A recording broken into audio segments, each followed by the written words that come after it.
সময় বা হয়তো হেৰি বহুত পাম সুবিধা বহুত পাম কিন্তু মই অসমীয়া বস্তুখিনি বনোৱাৰ সুবিধা নাপাওঁ সেইকাৰণে যেতিয়াই সুবিধা পাইছিলোঁ 7-8 দিন মই অসমীয়া ফুলৰ ব্যৱসায় আৰু বাবাৰ লগত মই সম্পূৰ্ণ মোৰ এটা সম্পৰ্ক মই কৈছোঁ একদম ইনিচিয়েল ষ্টেজৰ পৰা মই ইয়াৰ লগত জড়িত আৰম্ভণিৰ পৰা আৰু তাৰ দেখিলে কিবা এটা মই নাজানো তেওঁক দেখিলে হয়তো মই ইমানদিন আজি প্ৰথম এনেকৈ ফিজিকেলি লগ পাইছোঁ কিবা এটা ব্যক্তিগতভাৱে তেওঁ সেৱা কৰি আছে বাবাৰ ইমান এইটো সহজ কথা নহয় এইটো চবেই কৰিবলৈ পচিবল নহয় আমিও কৰিব নোৱাৰোঁ আৰু মাক মই তেতিয়াৰ পৰা চাইছোঁ যেতিয়া বায়ে নিজৰ গোঠাই ধুনীয়াকৈ সজাই লাইট দিছিলে মই তেতিয়াৰ পৰা বাক চাইছোঁ মোক তেতিয়াই কৰা নাছিল চ'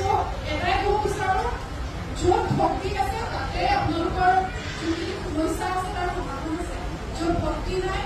য'ত অকণমানো কিবা এটা মনোভূত আছে মনতো তেতিয়া সেই বস্তু পচিবল হৈ উঠে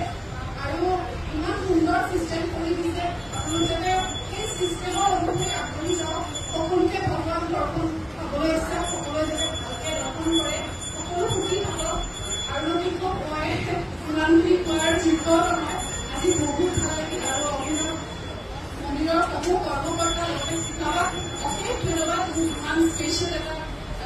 ট্ৰিটমেণ্ট দিয়াৰ বাবে বহুত বহুত ধন্যবাদ জয় বাবা অভিনৱ।